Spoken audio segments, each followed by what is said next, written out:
Oi pessoal, eu sou a Natália e hoje eu quero conversar um pouquinho com vocês sobre o primeiro volume de Boa Noite Pum Pum. Eu pensei da gente fazer um projeto de leitura, o que vocês acham? Eu pretendo ler um volume por semana e postar vídeo aqui no YouTube toda segunda-feira pra gente poder discutir o que aconteceu no mangá, quais foram os andamentos da história e tal. Aí, se vocês estiverem com esse mangá parado na estante, esse é o momento de começar a ler. Eu conheci Boa Noite Pum Pum aqui no YouTube e assim que eu vi o vídeo eu fiquei doidinha pra ler ele, porque é uma história triste, eram os comentários, né? E eu gosto dessas histórias porque são elas que emocionam a gente, que despertam algo em nós. E eu acho que é isso que a gente acaba levando pra vida, essas histórias que a gente leva, aquelas que emocionam. Mas eu demorei um pouquinho pra comprar o mangá e eu só fiz isso quando ele entrou em promoção na Amazon.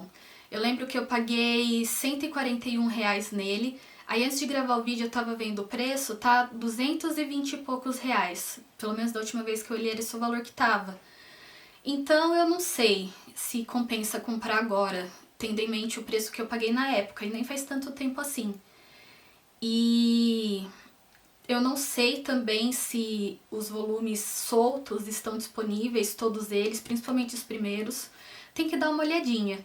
Mas eu acho que compensa mais esperar um pouco, caso ainda esteja esse preço, caso ainda esteja caro, para comprar o box quando ele estiver mais em conta, porque a caixa do box ela é muito boa, ela é bonita, resistente, e é bom que os mangás ficam protegidos. Esse mangá é escrito pelo Inio Asano e ele foi lançado no Japão de 2007 a 2013 e fez muito sucesso por lá.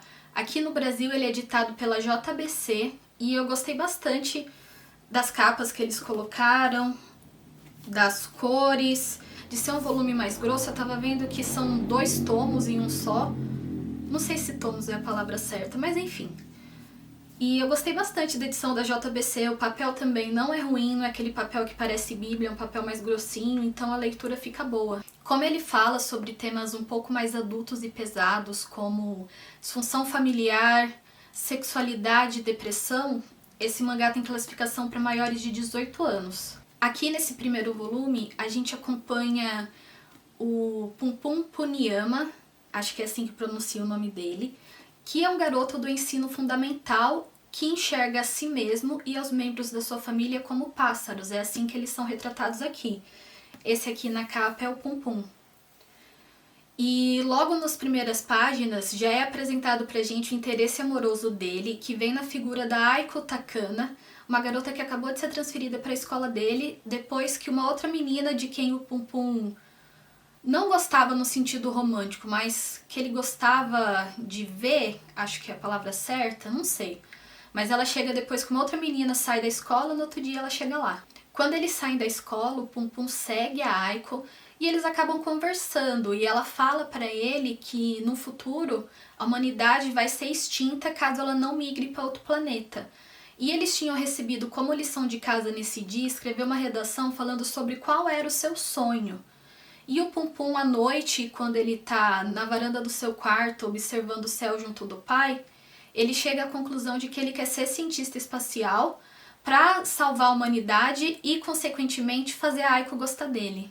Também logo no começo é apresentado pra gente os pais do Pum Pum e já na primeira página que eles aparecem dá pra perceber a relação violenta que existe entre os dois.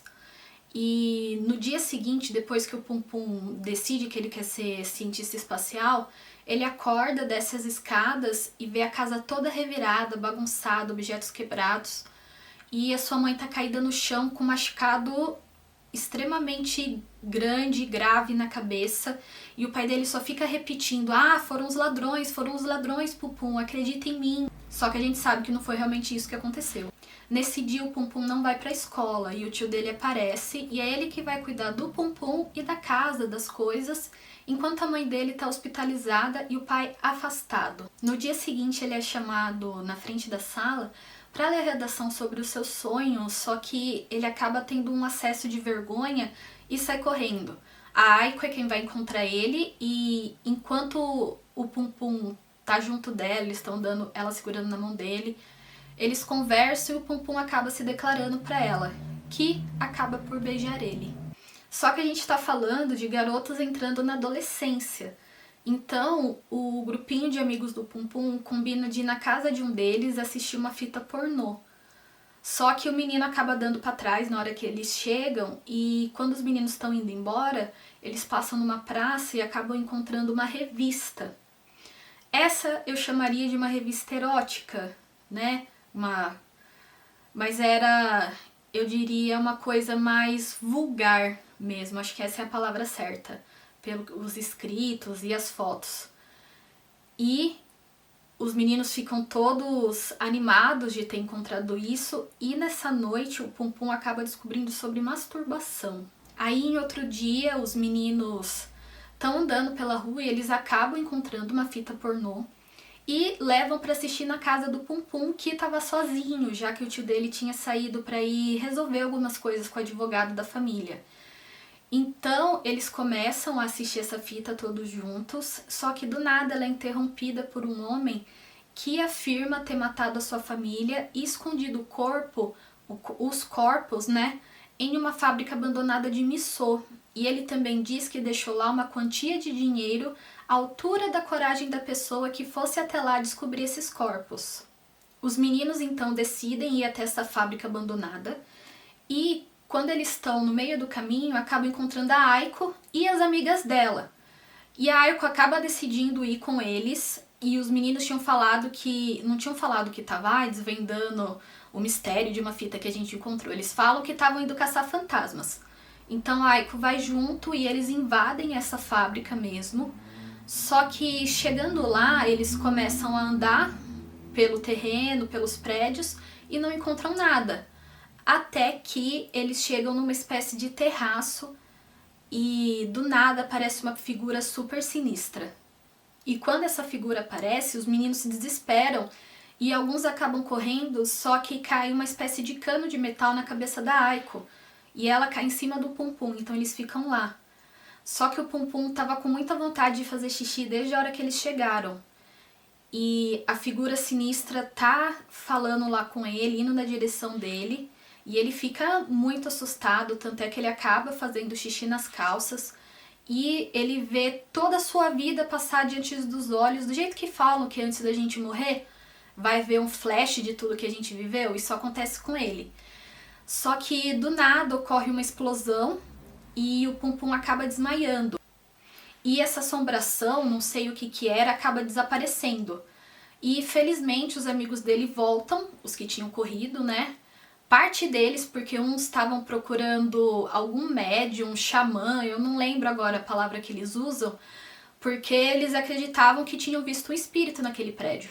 Então parte dos amigos dele vão atrás desse xamã, desse médium, e alguns voltam para a fábrica para resgatar o Pum Pum e a Aiko, que acaba acordando também, que ela estava desmaiada, ela acorda e meio que fica cuidando do Pum Pum até ele voltar a si, depois que ele desmaia após a explosão. Aí a gente vai ter uma cena muito bonita que eu gostei demais, que é eles voltando pra casa, todo o grupo de amigos juntos de mãos dadas e o Pum Pum olhando pro céu e tal, é uma coisa muito bonita, foi uma cena muito boa. Então as férias de verão chegam e o Pum Pum tinha prometido pra Aiko que ia com ela até Kagoshima.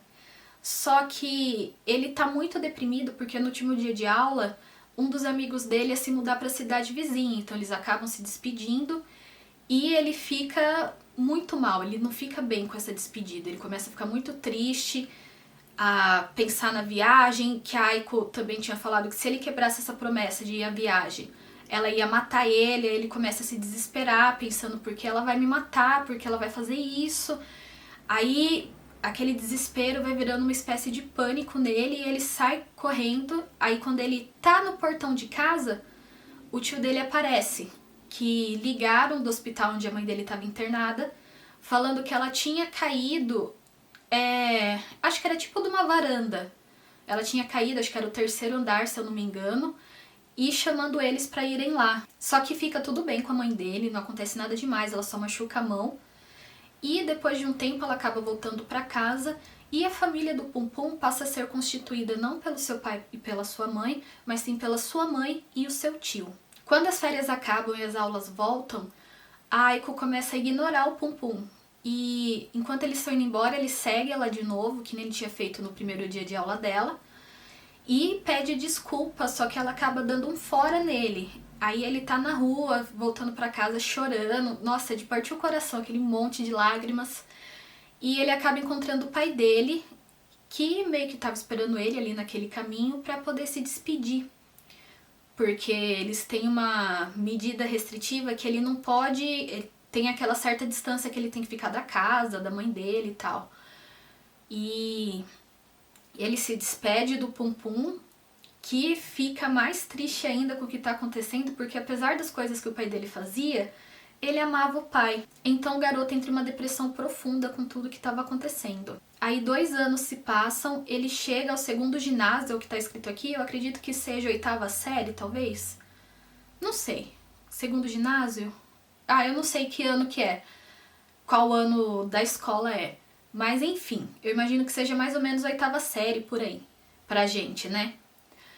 E ele descobre que a Aiko tá namorando, ficando junto de outra pessoa. Só que mesmo assim, ele ainda gostava dela. Bom, eu tentei meio que fazer um resumo de tudo que tem aqui nesse primeiro volume, mas só lendo mesmo para você entender todas as dores do Pum Pum, o que ele sente, pelo que ele tá passando. E esse mangá desperta muitas emoções na gente. Eu me senti realmente emocionada com as coisas que o Pum Pum tava vivendo. Só que eu também senti medo, porque aqui tem uns personagens bem bizarros. Por exemplo, o professor do Pum Pum, o diretor da escola e aquele cara misterioso na fita. Gente, a hora que aquele cara apareceu, mas eu fiquei com medo. Sério, porque eu sou mó medrosa pra coisa de terror e tudo nesse sentido. E é muito bizarro mesmo. Eu fiquei pensando muito nesse cara da fita e em como as crianças pegaram e foram lá e fizeram o que ele tinha falado. Porque eu sei que eu não teria coragem de fazer isso. E eu fiz umas coisas bem loucas na minha adolescência que eu olho pra trás e penso, gente, eu não tenho coragem de fazer isso de novo.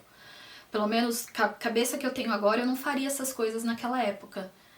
Mas eu imagino que eles foram atrás de descobrir essa história da fita, se tinha o prêmio mesmo, porque faz parte dessa época, início da adolescência, a gente ser destemido, achar que é invencível, esse tipo de coisa. Então eu imagino que foi esse sentimento que eles tiveram ao irem até a fábrica abandonada de Missô. Só que eles tiveram que ser muito corajosos para isso, pelo menos é o que eu acho, porque como eu disse, eu não faria um negócio desse. Se eu tô assistindo um DVD, um filme, e do nada aparece uma pessoa bizarra falando que matou a família, gente, eu desligo isso na hora, eu não, nem continuaria a assistir. Eles continuaram a assistir de boa, sabe? E, enfim, eu não teria coragem de fazer o que eles fizeram, mesmo que estivesse, né, aquela ideia do prêmio que o cara vendeu pra eles, mas mesmo assim, eu acho que eles tiveram que ser muito corajosos pra fazer isso. Meu personagem preferido tem sido o Pum Pum, claro, e o tio dele, porque ele é retratado aqui como um adulto meio vagabundo, que vive às custas dos pais, que não trabalha, só que ele tomou a iniciativa, tomou a frente da família quando a mãe do Pum Pum foi agredida. Ele literalmente tomou as rédeas, sabe? E passou a cuidar do Pum Pum, da casa, da irmã quando ela sai do hospital. E mais pra frente ele arruma um emprego também, começa a trabalhar. E é muito interessante também a relação que ele tem com Deus, já que, pelo que eu entendi, ele é ateu e ele é bem firme nas suas opiniões, sabe? Tem um momento aqui que uma mulher de uma espécie de culto, eu acho que não chegava a ser uma igreja, vai até a casa deles pra vender água, falando, essa água foi abençoada pelo líder deles, eu não sei qual é a palavra que ela usa, eu não lembro, e ele fica fervoroso defendendo as ideias dele, que Deus não existe e tal, e ele tem uma discussão bem acalorada com a mulher. Em outra cena também, quando o Pum Pum e ele estão indo pro hospital após a mãe do Pum Pum cair lá daquela varanda, ele começa a falar com o motorista bem firme, digamos assim, até um pouco agressivo nas suas opiniões. Só que O que eu tava falando que é interessante disso é que foi ele que apresentou Deus a Pum Pum e ensinou um jeito dele, do Pum Pum invocar Deus. E o Pum Pum invoca Deus várias vezes durante o mangá e ele realmente acredita nisso. E pro Pum Pum, Deus é uma figura na qual ele realmente confia e acredita. Aí eu fiquei pensando, né, porque o tio dele, que é ateu, apresentou Deus ao menino. Eu acho que foi, assim, a minha conclusão, não sei se eu tô certa, mas eu acho que foi mais pro menino ter uma espécie de conforto, alguém em quem se apoiar quando estivesse passando por momentos difíceis em casa. Mesmo que ele não acreditasse nisso, ele quis dar isso de presente pro sobrinho. Não sei se tá certo, mas foi a minha interpretação. A relação dos pais do Pum Pum, infelizmente, é uma coisa bem real, porque a gente tá cansado de ver notícias falando de marido que agrediu a esposa, até chegou a matá-la. Só que aqui, pro Pum Pum, o pai dele não é uma má pessoa, porque ele ama o pai. E, ao contrário, ele enxerga a mãe como uma pessoa que só faz cobranças. Eu gostei muito do traço também, principalmente das expressões faciais da Aiko. Eu vou ver se eu consigo encontrar aqui. Porque conseguiu passar bem os sentimentos dela, o que ela estava sentindo. E conseguiu, como eu disse, dar aquele medinho que eu senti em algumas cenas, quando aparecia aqueles personagens mais bizarros, assim. Ó, aqui a Aiko. Tá dando pra ver?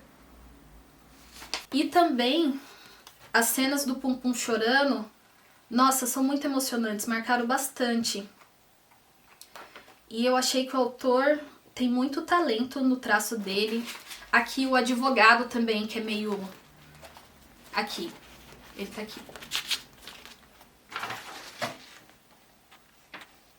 O advogado também é uma figura meio estranha, mas eu gostei bastante do traço, das cenas em que o Pum Pum fica acalorado, se empolga muito. Os recursos que o autor utilizou foram muito bons para passar aquele sentimento pra gente. Essa é a cena que eles estão voltando para casa depois dos amigos voltarem para resgatar o Pum Pum e a Aiko lá na fábrica de Missô. Eu achei ela muito bonita, todos eles aqui de mãos dadas. Aqui apareceu no finalzinho, porque tem essa cena no mangá mesmo, aqui já é no final. Mas foi muito bonito, o traço do próprio Pum Pum também. Eu não entendo nada de arte, essas coisas, não é minha área, mas eu gostei bastante. As expressões do Pum Pum, por mais que ele não tenha sobrancelha, nariz, a boca é o bico, mesmo assim ele conseguiu, o autor, passar pra gente as emoções que ele estava tendo. Eu consegui sentir o mesmo que o Pum Pum estava sentindo. E é isso, pessoal, eu tô bem ansiosa pra começar o volume 2, acho que eu vou começar hoje mesmo, e semana que vem a gente se encontra de novo pra conversar sobre a continuação. E é isso, tchau!